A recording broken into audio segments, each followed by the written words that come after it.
proclamation of liberation.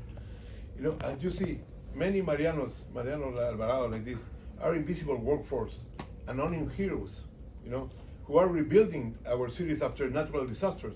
Many of them are immigrants, as you see, and local poor people of color. The most vulnerable of the market. We don't have union. We not union there. Resilient Force is a membership organization that we start since Katrina.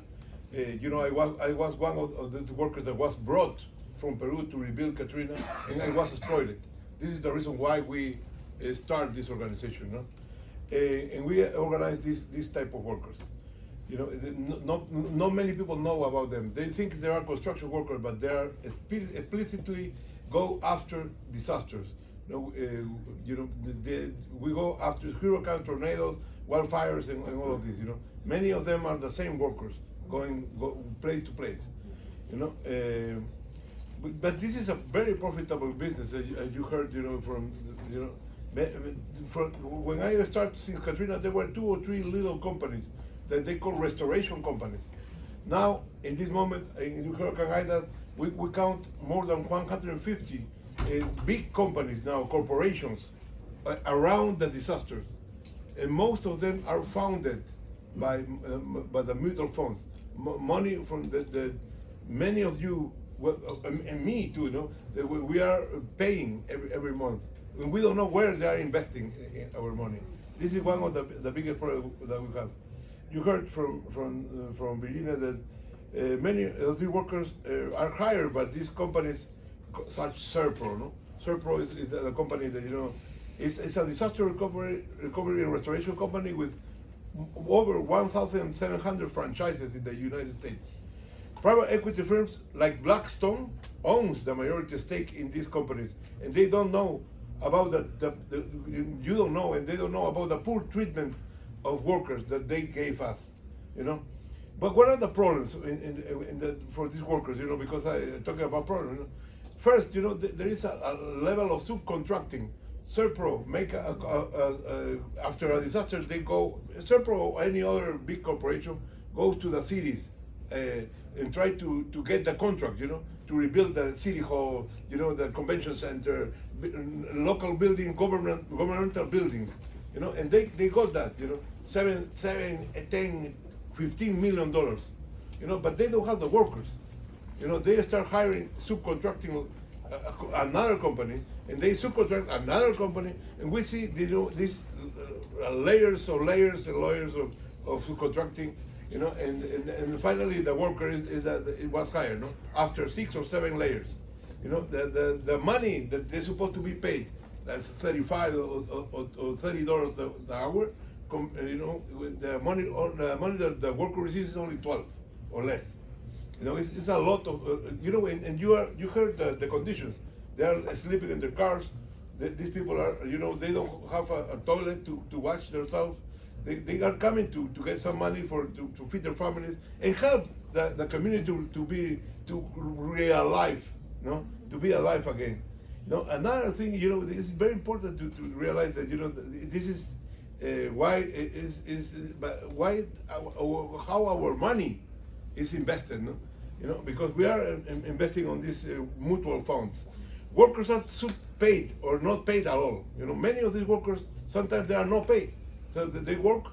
We have a case of a group of workers that went to Colorado to clean up after the winter storm, and they were not paid.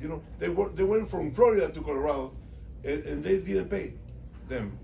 We are asking for the money to Serpro, for example, and they didn't pay them because they said you are immigrants.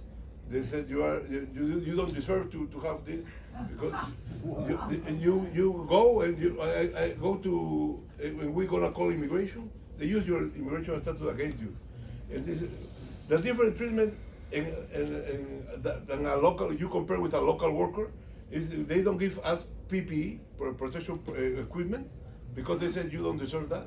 You could do the work with your hands. They make the people sleep in a room, 8 or 10 people. No matter this COVID era, many of them got sick because usually there are 2 in each room, but because you are immigrant and there are no place to stay. They put you in bunk beds and in 10 or 8 people in a room.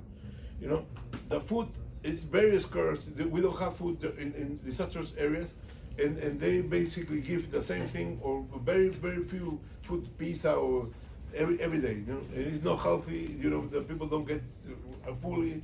And this is not right.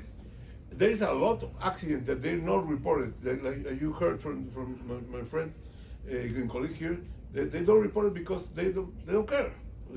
Many of the workers, when they got accident, they put them in the hospital and they say bye, I go, and they go, and the worker are alone in the hospital. This is not right. I said that the use of immigration as a weapon is very common.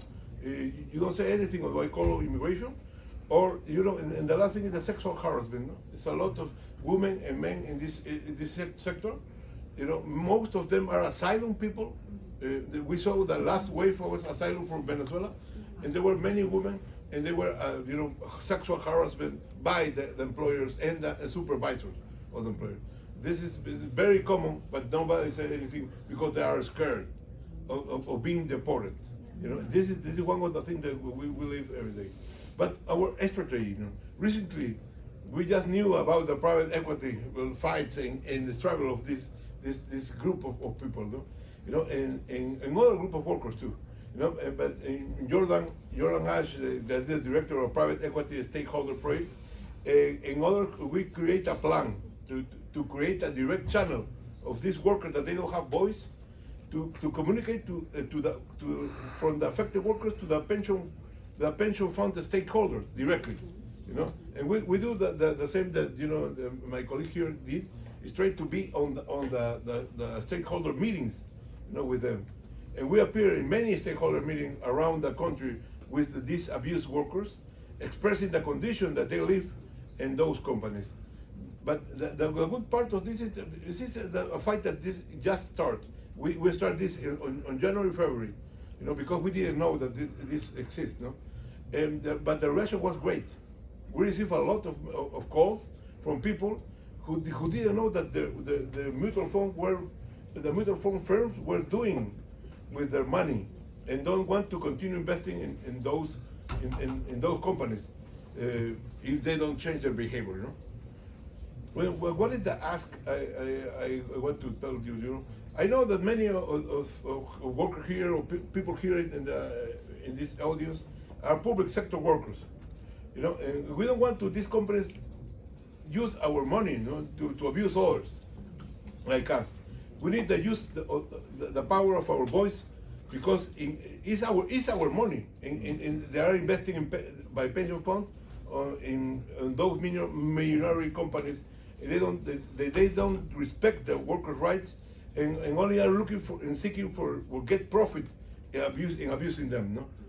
We want to those essential workers, because they are essential. These guys to rebuild the cities they are treated with dignity like you are. I think it's very important to you. The call is to we don't have a campaign right now, but it's important that you pass the voice. It's very important that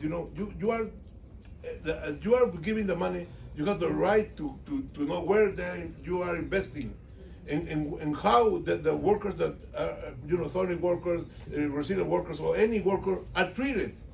We have the control of that. We need to have the control of that. There are no regulations, but we need to push to have a regulation. That's the thing. I think we have to work all together here. Today is a very important day because we are opening the eyes of many people like you, that they didn't know that this is happening, and it happened in our backyard every day, and we don't know with our money, and this is not right. Thank you so much.